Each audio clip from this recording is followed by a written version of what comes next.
हरे Krishna. Please हमारे गौरव कल्पतरु channel को subscribe कीजिए और पास में दिए हुए बेल आइकन पर क्लिक कीजिए ताकि आने वाला हर नया वीडियो आप पहले देख सकें।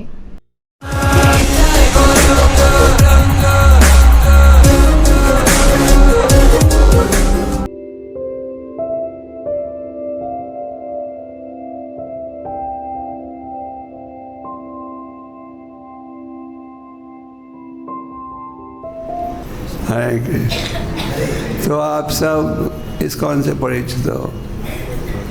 श्रील प्रभुपाद प्रकट हुए थे कलकत्ता में 1896 में। चैतन्य महाप्रभु, सब परिचित हो चैतन्य महाप्रभु से। चैतन्य महाप्रभु जी स्वयं भगवान हैं।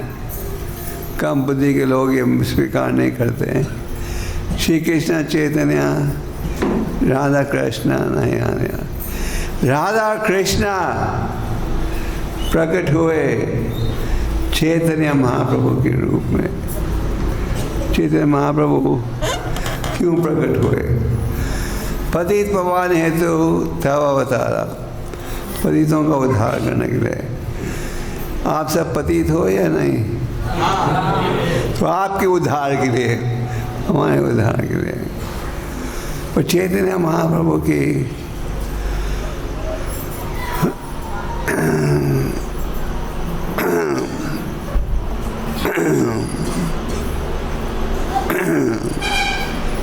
भविष्यवाणी थी, पृथ्वी आज जत नगर अधिगाम सर्वत्र प्रचार विवरणाम।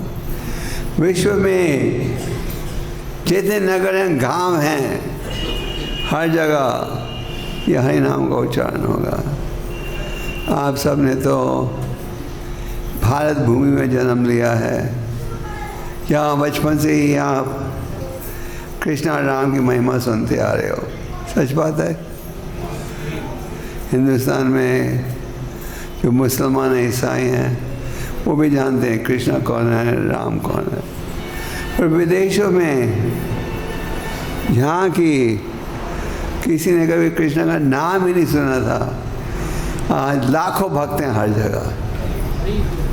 अब इंग्लैंड में जाओ, अमेरिका में जाओ, अफ्रीका में जाओ, रशिया में जाओ, आपको हजारों भक्त मिलेंगे हर जगह। क्योंकि श्रील प्रभुपाद ने भगवान का संदेश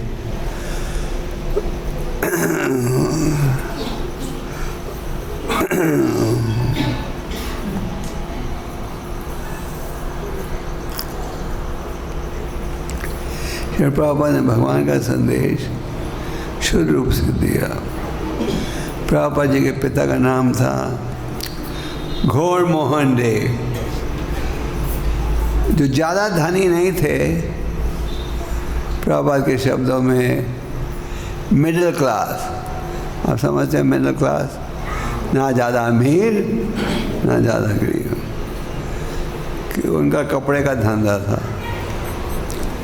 और उनका नाम था गौर मोहन डे। उनकी एक इच्छा रहती थी, संतों की सेवा करो, चाहे असली संत हो या नकली संत हो। संतों की सेवा करो। तो प्रभुपाद के घर में बचपन से अनेक संत आते थे और जब ये संत घर छोड़कर जा रहे थे तो वो कहते थे, गौर मोहन डे आपने हमारी बहुत सेवा की, हम क्या कर सकते हैं। वो कहते थे, मेरे बेटे को आशीर्वाद दो कि वो राधा रानी जी का उत्तम भक्त बने। और शुरू से उन्होंने प्रभुपाद को मृदंगा बजाना सिखाया, संस्कृत सिखाई। तो 1922 में प्रभुपाद जी के एक मित्र थे जिनका नाम था मलिक। उस समय भारत गुलाम देश था, अंग्रेज़ों का गुलाम।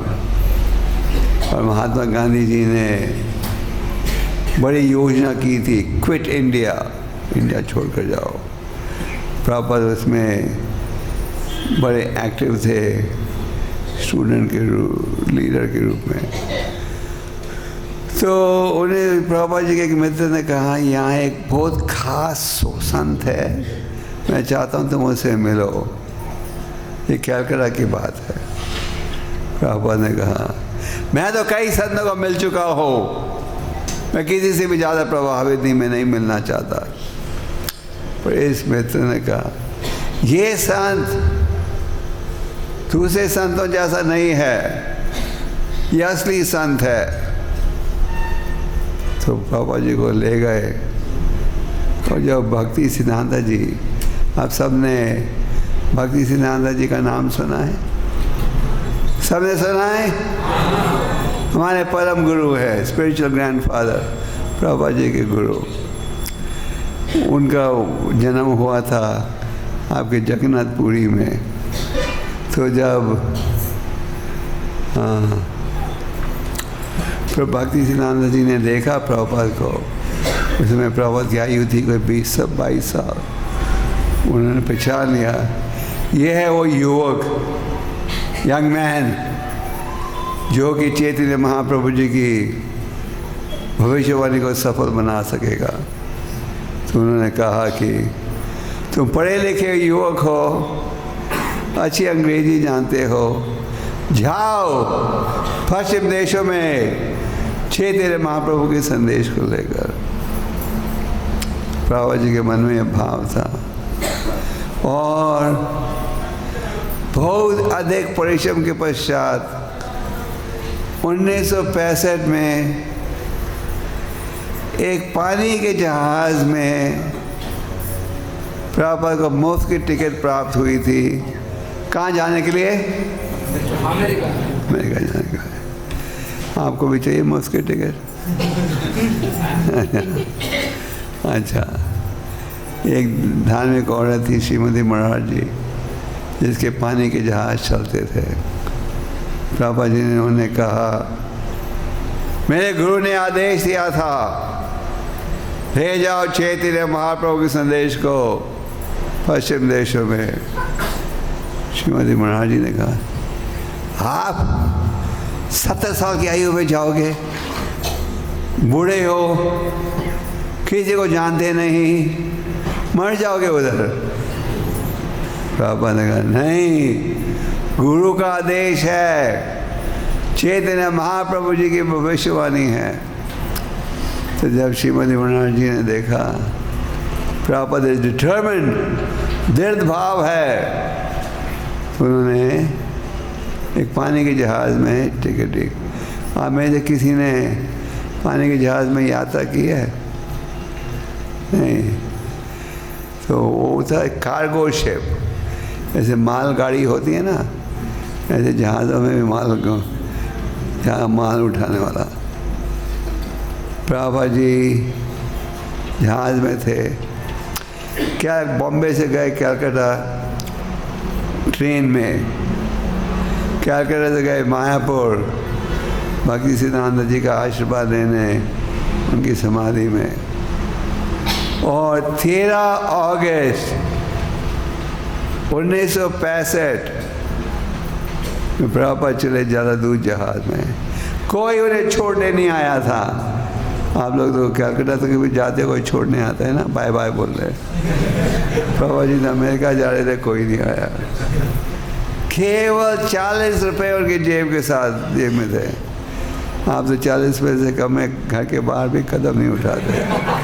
तो प्रभुपाद अमेरिका गए और 13 दिन के बाद उनको 2 हार्ट अटैक आए पानी के जहाज़ में। भारी हार्ट अटैक नहीं, हल्का। तो प्रभुपाद ने सोचा, जब दूसरा हार्ट अटैक आया, मेरी योजना सफल नहीं होगी। और सोच रहे थे प्रभुपाद अमेरिका जाते ही हम वापस लौट जाएंगे इंडिया। फिर भगवान अंतर्यामी हैं। आप समझते हो अंतर्यामी का क्या मतलब? क्या मतलब? हर एक के हृदय में है। आप कुछ बोलो या ना बोलो, भगवान समझ जाते हैं आपके मन में क्या है। जैसे कि आप अगर किसी बगीचे से गुजर कर जा रहे हो, फूल सूंघ कर आप पहचान लेते कौन सा फूल है, गुलाब का है, चमेली है। तो भगवान आपकी सब इच्छाओं को समझ लेते हैं। आपकी इच्छा है हम अच्छे भक्त बने, लोगों का उद्धार करें, तो भगवान वैसे ही सुविधा देंगे। आपके मन में नहीं नहीं, हम तो भक्ति के नाम में चापलूसी करना चाहते हैं, तो वो भी भगवान समझ आएंगे। तो अगले दिन प्रभुपाद को एक सपना आया। वो सपने में भगवान पटवार थे एक जहाज में, बोट, नाव, और प्रभुपाद जी वो नाव में बैठे थे और देवता भी बैठे थे और भगवान नाव को चला रहे थे। तो भगवान ने कहा, घबराओ मत, तुम्हारी योजना सफल होगी। जब प्रभुपाद जी पैदा हुए थे, उनके पिता ने उनकी जन्मपत्री बनवाई थी। आप जन्मपत्री समझते हो? हाँ, हॉरोस्कोप। तो जिस व्यक्ति ने जन्मपत्री बनाई उसने कहा 70 साल के बाद ये व्यक्ति एक ऐसा घर बनाएगा जिसमें सारे विश्व के लोग रह सकेंगे। आप समझे? देखो, एक घर में 4 आदमी रहते हैं तो झगड़ा शुरू हो जाता है। सच बात है। बच्चे जब छोटे होते हैं तो माता पिता बोले वो कहते हैं, जब उनको हवा लग जाती है 10 साल के बाद, फिर वो करते हैं क्या? जब 20 साल के हो जाए फिर तो बहुत कम। जब शादी हो जाए उसके बाद तो पत्नी कहती है, तुम तुम्हारे पिता के घर में हम क्यों रहें, चलो बाहर चले रहने के लिए, है कि नहीं? इतने झगड़े हो जाते हैं। ये झगड़ेलू युग है। पर प्रभुपाद ने घर बनाया जिसमें सब रह सकते हैं। उसका मतलब क्या? अंग्रेज रह सकता है, अमेरिकन रह सकता है, रशिया का रह सकता है, उड़िया के भक्त रह सकते हैं, बंगाल के भक्त रह सकते हैं, सब एक ही छत के अंदर। ये कोई छोटा काम है? ये तो बहुत बड़ा काम है, घर बनाना। ये तो उड़िया लोगों को अच्छा नहीं लगता किसी और के साथ रहने का, और मंदिर में सब रहते हैं। तो प्रभुपाद 70 साल के आयु के बाद, और जिस जहाज में प्रभुपाद जी आ रहे थे, वो जहाज के कैप्टन का नाम था पांडे। उसकी पत्नी भी जोशी थी, और उसने प्रभुपाद जी का हाथ देखकर कहा, आपकी योजना सफल होगी।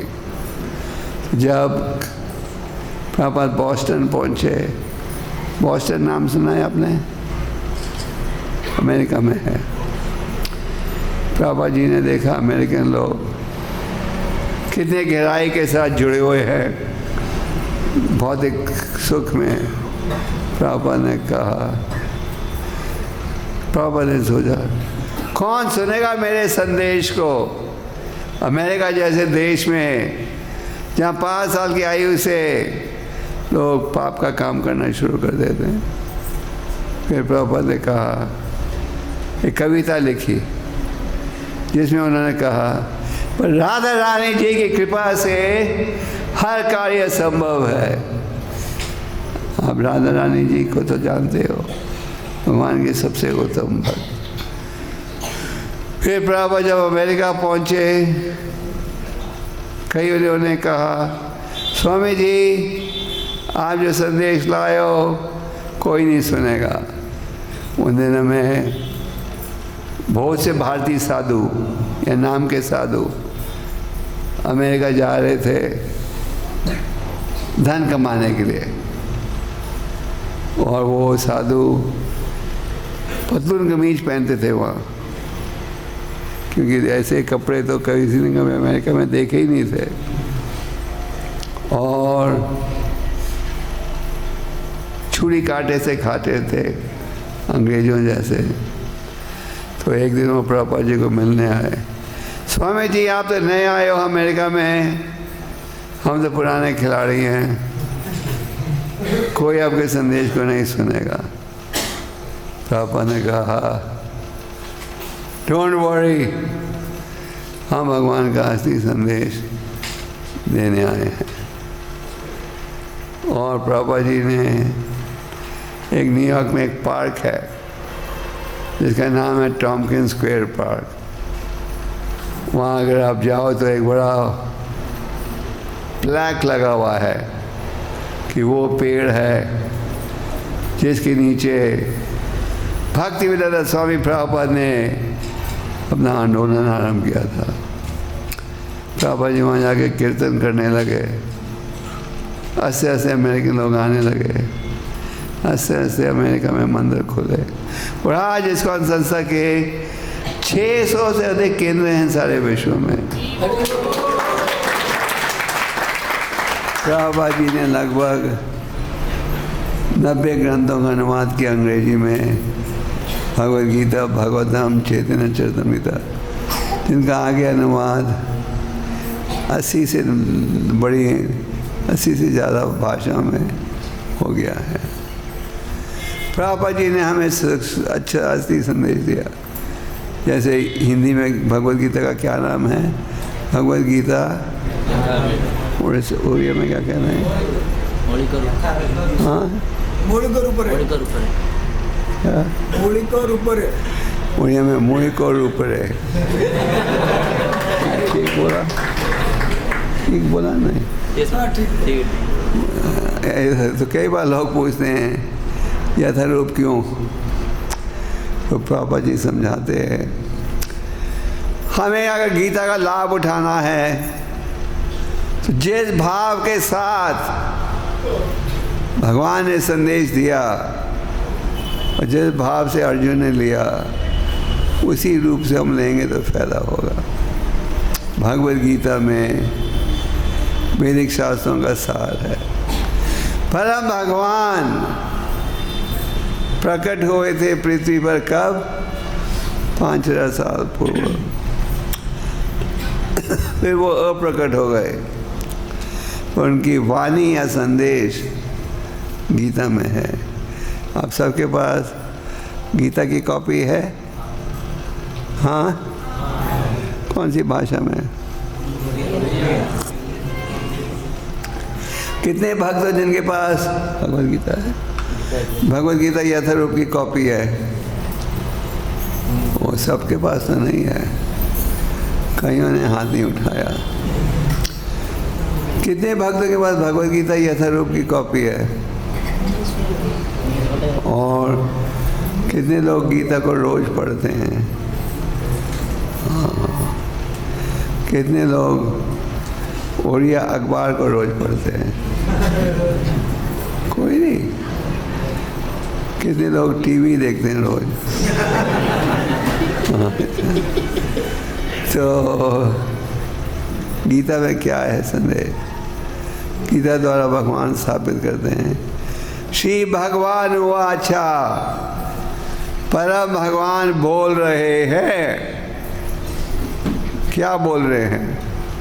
भगवान कहते हैं तुम ये शरीर नहीं हो, तुम आत्मा हो। जिस प्रकार उड़िया भाषा, जिस प्रकार आप अपने पुराने वस्त्रों को त्यागते हो और नए कपड़े पहनते हो, उसी प्रकार ये आत्मा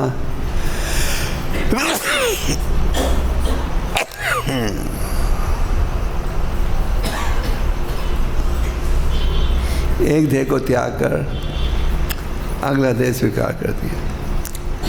आत्मा नश्वर है या सनातन है? हाँ, उड़ीसा में भी कोई कहे यहाँ में आत्मा सनातन है, पक्का। तो ये अंतर्राष्ट्रीय सत्य है, ये आत्मा सनातन है। जब आदमी का देहांत होता है हम कहते हैं वो चले गया, रोते हैं, तो शरीर तो उधर है, तो क्यों कह रहे हो चले गया? कोई था जो अब नहीं है। एक लड़का अमेरिका में पढ़ के आया था, उड़िया भक्त था। हाँ, तो अमेरिका में पढ़ने गया था, बिल्कुल अमेरिकन बन गया। तो वो एक नाव में नदी के पार जा रहा था। नाव चलाने वाला व्यक्ति तो अनपढ़ था, पर हरे कृष्ण मंत्र का जाप करता था। तो हरे कृष्ण बोल रहा था। तो ये पढ़े लिखे अमेरिकन, भारतीय, उड़िया अमेरिकन ने कहा, तुम अंग्रेजी भाषा जो जानते हो क्या? अंग्रेजी एक्सेंट में बोला, do you speak American English? तो नाव वाले ने कहा, अब क्या बोल रहे हो, तो समझ ही नहीं आ रही। तो इसने समझाया उड़िया में, अंग्रेजी जानते हो? नो। उसने कहा, तुम अंग्रेजी नहीं जानते, जिंदगी थोड़ी बर्बाद हो गई, 25% जिंदगी बर्बाद हो गई। फिर थोड़ी देर बाद पूछने लगा, तुम कंप्यूटर जानते हो? कंप्यूटर।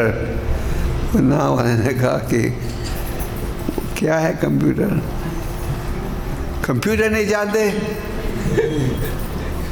जिंदगी बर्बाद हो गई, 50% बर्बाद हो गई जिंदगी। तुम कंप्यूटर नहीं जानते, अंग्रेजी नहीं जानते। फिर पूछने लगा, तुम विज्ञान के बारे में जानते हो? कौन है अमेरिका का राष्ट्रपति?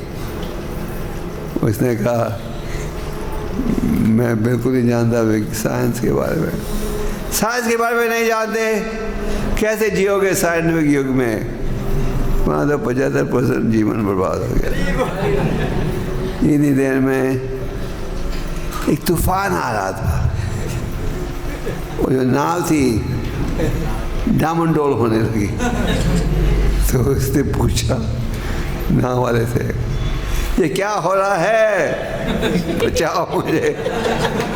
तो नाव चलाने वाले ने कहा, लगता है कि नाव डूबने वाली है, अब अमेरिका में तैरना तो सीखे हो। कहता है,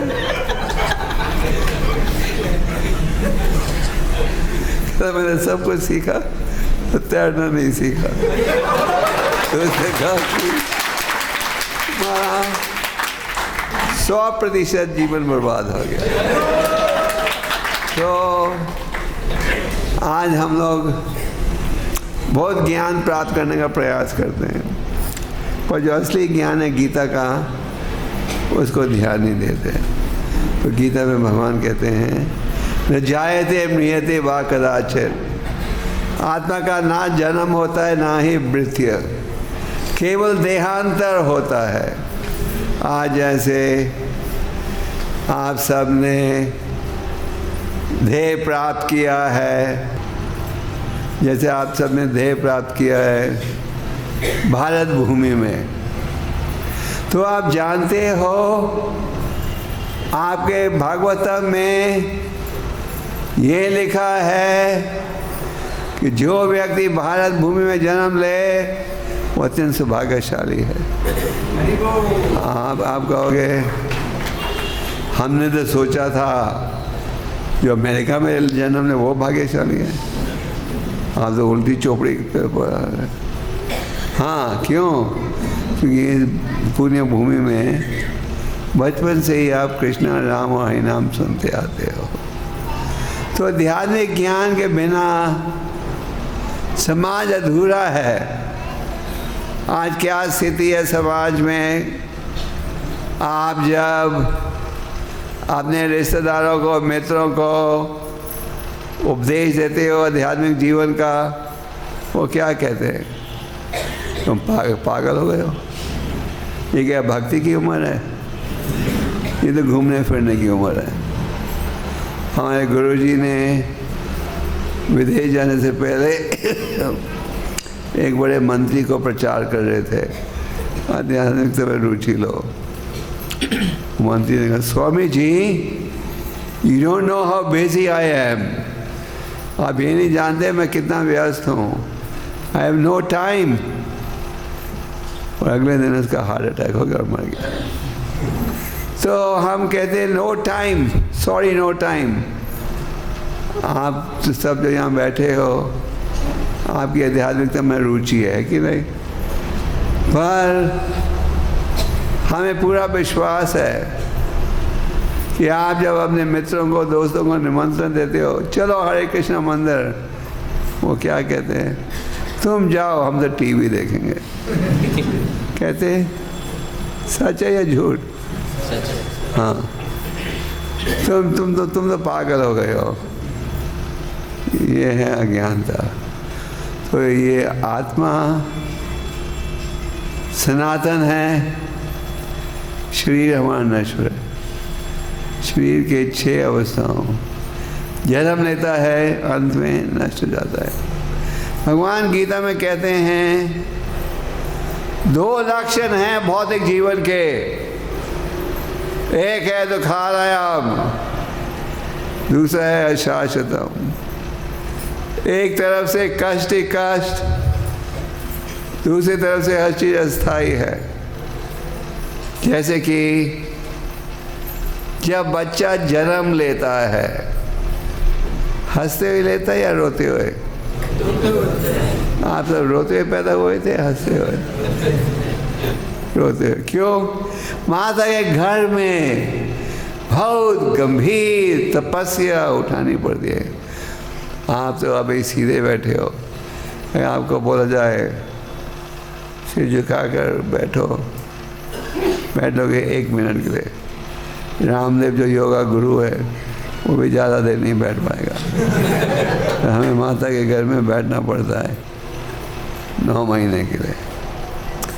इसलिए बच्चा जो है बहुत दुख में होता है। जन्म, फिर रोग पीड़ा बीमारी, उससे कोई बच सकता है? आप सोचते जो धनी लोग हैं उन्हें बीमार नहीं होना पड़ता, उन्हें ज़्यादा बीमार होना पड़ता है। हाँ। बुढ़ापा, कोई बूढ़ा होना चाहता है? सच बोलिए, हम क्या चाहते हैं? सदा जवान रहे। वो बूढ़ा बनना ही पड़ता है। जब बुढ़ापा आता है, हम बुढ़ापे को छुपाने का प्रयास करते हैं। हम जाते हैं ब्यूटी पार्लर। आप लोग ब्यूटी पार्लर में जाते हो? अभी ब्यूटी पार्लर में आदमी भी जाते हैं। पहले तो औरतें जाती थी, हम आदमी भी। हम हमारे बुढ़ापे के लक्षणों को छुपाना चाहते हैं, पर कब तक छुपा सकते हो? हमेशा के लिए नहीं। फिर मृत्यु।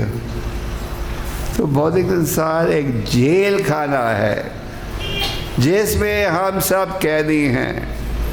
भगवान कहते हैं निकलो ये जेल खाने से। भगवान कहते हैं यदा यदा ये धर्मस्य ग्लानिर्भवति भारत अभ्युत्थानं धर्मस्य तदात्मानं सृजाम्यहम्। अलग अलग समय में प्रकट होता हूँ क्यों? धर्म की स्थापना के लिए। फिर भगवद गीता में भगवान कहते हैं कर्माणि वादिकारस्ते मा फलेषु कदाचन। अपना कर्तव्य करो, पर इसका जो फल है वो किसे दो? अपनी जेब में रखो। हाँ, भगवान क्या कहते हैं? मा फलेषु कदाचन, मैं शरण में अर्पण करो। भगवान ने अर्जुन को क्या कहा? मन और बुद्धि को अर्पण करते हुए तुम इस युद्ध में लड़ो, पर मेरी खुशी के लिए। तो इसका मतलब क्या है?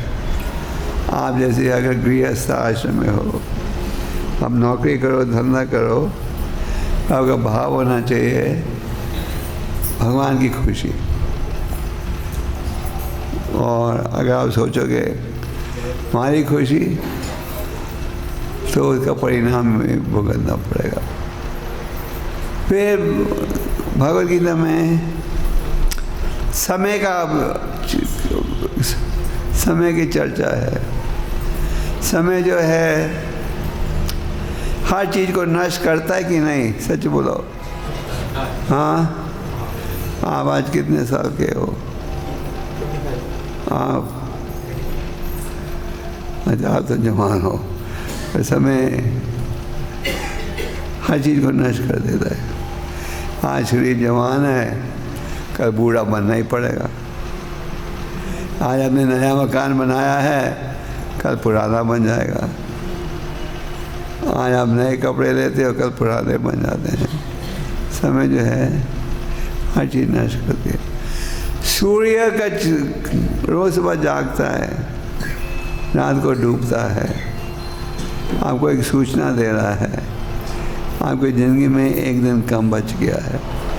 तो कोई ऐसे सोचता है नहीं। तो भगवान गीता के द्वारा ये कह रहे हैं, जो करो मेरे लिए करो, यद करोषि यद अश्नासी यद होसी ददासी यद तपस्वसी कौन्तेय तद कुरुषो मद अर्पणम्।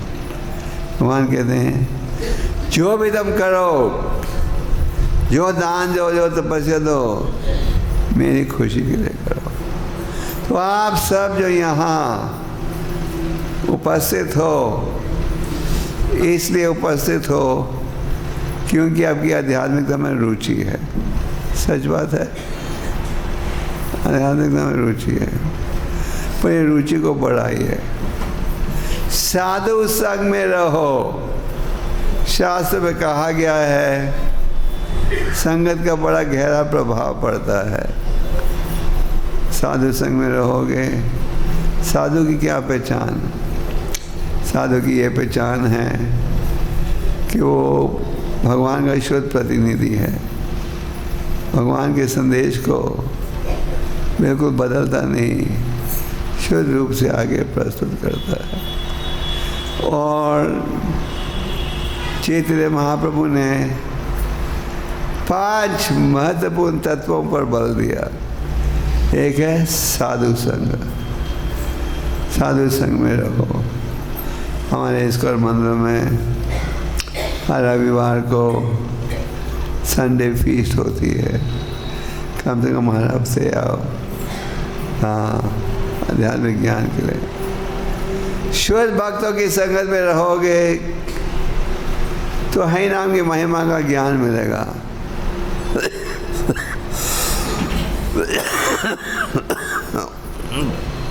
शास्त्र में कहा गया है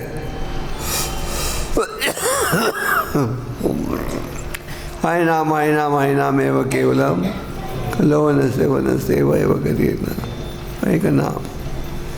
परीक्षित महाराज को एक ब्राह्मण लड़के ने श्राप दिया था, 7 दिन के पश्चात तुम्हारी मृत्यु हो जाएगी। परीक्षित महाराज ने संतों को बुलाकर पूछा, जिस व्यक्ति का अंत आने वाला है उसे क्या करना चाहिए?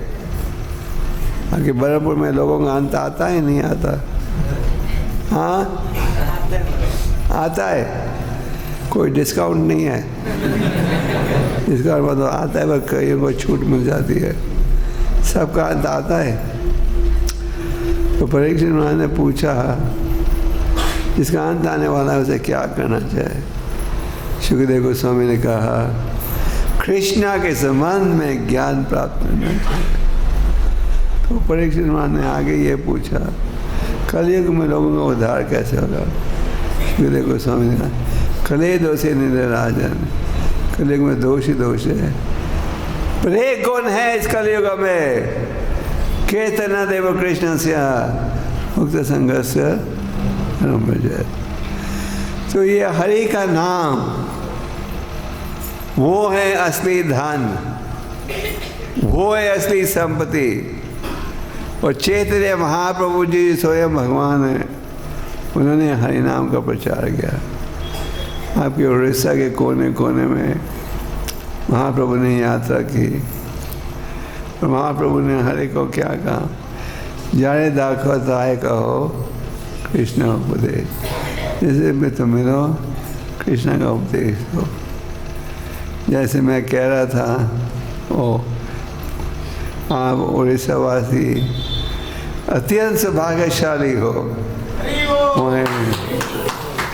आपके उड़ीसा में चैतन्य महाप्रभु 24 साल रहे थे, पूरी धाम में 24 सालों के लिए महाप्रभु हरि नाम का प्रचार किया सारे भारत में। और चैतन्य महाप्रभु ही हैं भगवान, तो प्रकट हुए भक्त के रूप में हमें सिखाने के लिए भक्ति कैसे निभानी चाहिए। जैसे कई बार स्कूल में टीचर विद्यार्थी का हाथ पकड़कर सिखाता है कैसे लिखो, तो आप सब जो बरमपुर मंदिर से जुड़े हो, आप अत्यंत सौभाग्यशाली हो। भक्ति का ज्ञान, भक्ति की भावना, भक्ति की प्रेरणा, भक्ति की इच्छा करोड़ों में एक व्यक्ति को प्राप्त होती है, करोड़ों में एक।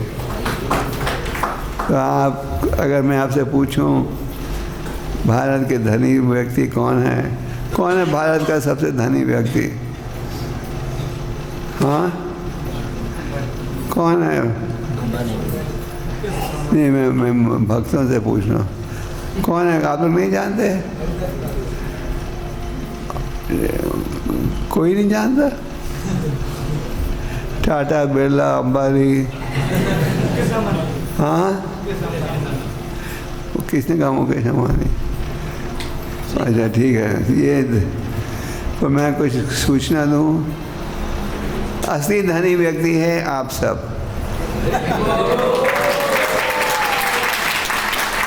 क्योंकि आपने हरि नाम को स्वीकार किया है।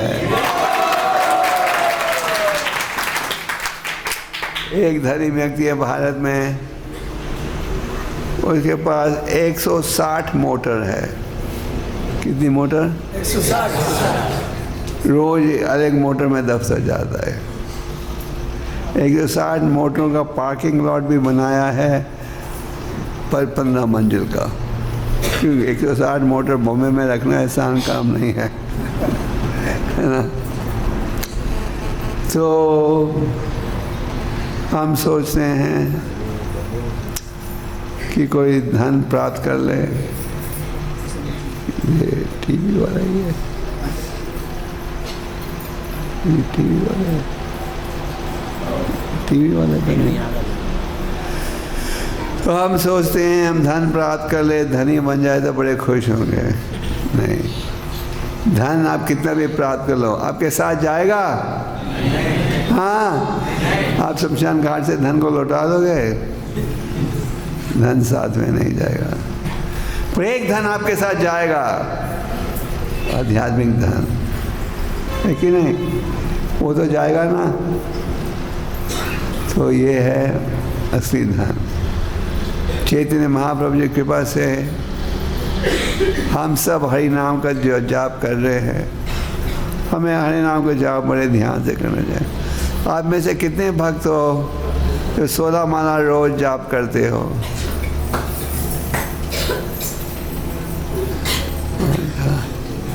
और 8 माला के करीब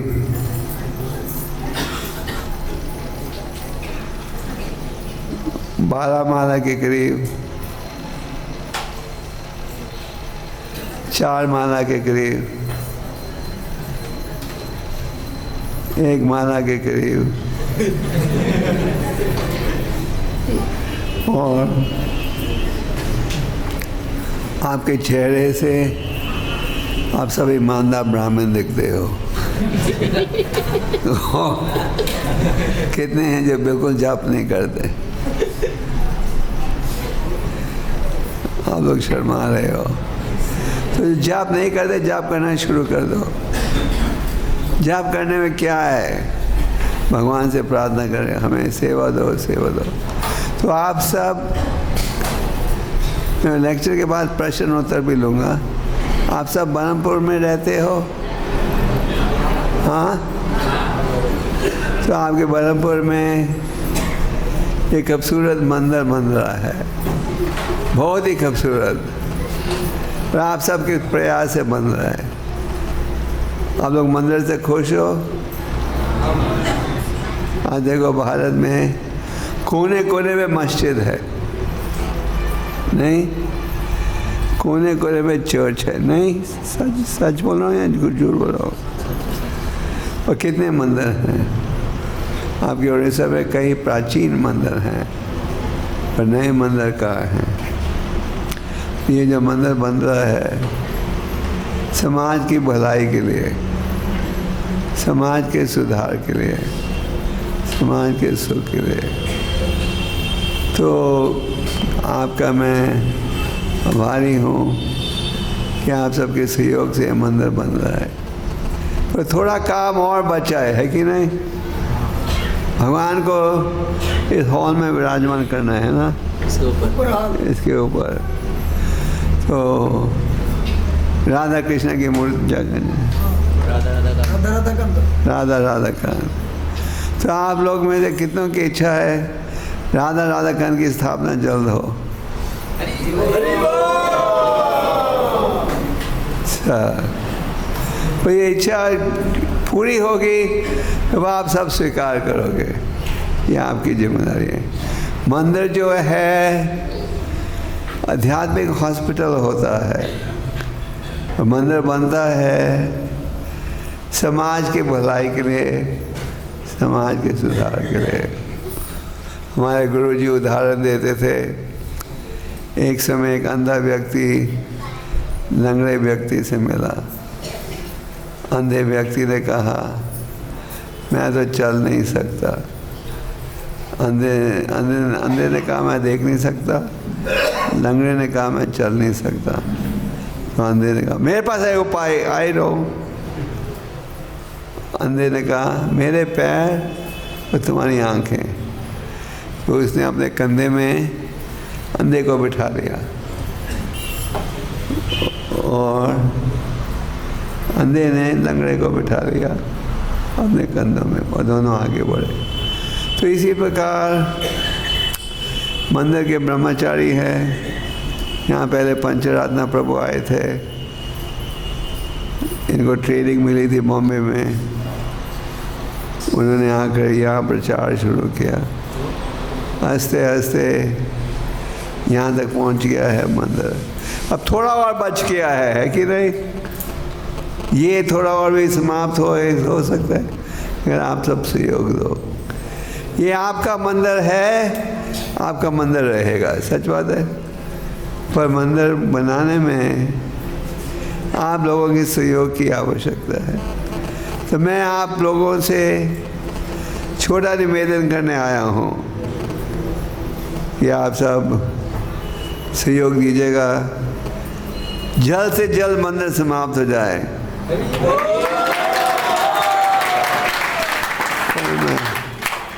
मैंने देखा कि सबने हरि बोल नहीं बोला। मंदिर के ब्रह्मचारियों ने तो बोला, तो ब्रह्मचारियों के पास एक पैसा नहीं है। जिनके बैंक अकाउंट है उन्होंने तो हाँ नहीं बोला। तो मंदिर जल्द समाप्त होना चाहिए या नहीं? आप सबसे विनती है थोड़ा सहयोग दीजिएगा। एक समय एक औरत सेब बेच रही थी, आओ मेरा सेब खरीदो। उन दिनों में डॉलर रुपया नहीं था। अगर आपको एक वस्तु चाहिए थी आपको कुछ देना पड़ता था। तो भगवान छोटे थे, एक अपने हाथ में थोड़ा अन्न लेकर जा रहे थे सेब लेने के लिए। तो वो औरत तक पहुंचने तक सारा अन्न गिर गया बाहर।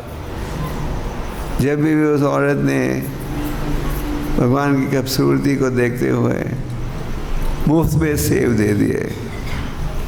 जब उस औरत ने मुड़ के देखा तो क्या देखा, उसकी टोकरी भर गई थी किसके साथ? अलंकार के साथ, सोने के सेबों के साथ। चैतन्य महाप्रभु संन्यास लेकर जगन्नाथपुरी मंदिर आ रहे थे। उन्हें रास्ते में प्यास लगी। एक आदमी लस्सी बेच रहा था। महाप्रभु ने कहा लस्सी दो, पूरा मटका पी गए। फिर उसने कहा पैसा पैसा, महाप्रभु ने कहा मेरे पास पैसे नहीं हैं, तो मेरे पीछे मेरे सन्यासी आने हैं वो देंगे। जब भगवान नित्यानंद वहाँ पहुँचे तो उन्होंने कहा, जिसने लस्सी दिया था, तो हमारे एक सन्यासी ने आकर लस्सी पी ली मेरी सारी, कहा कि तुम पैसे दोगे। भगवान नित्यानंद ने कहा मेरे पास भी पैसे नहीं हैं। तो लस्सी बेचने वाले का, अच्छा सन्यासी को बोल दे रहा मैंने वो लस्सी दान के रूप में दी, मैं अभी घर चल रहा हूँ। वो खाली मटका उठाने गया, वो उठा नहीं सका, वो हैरान हो गया। पहले तो मटका भरा हुआ था, वो खाली हो गया, अब तो हल्का होना चाहिए। उठाने के उठा नहीं सका।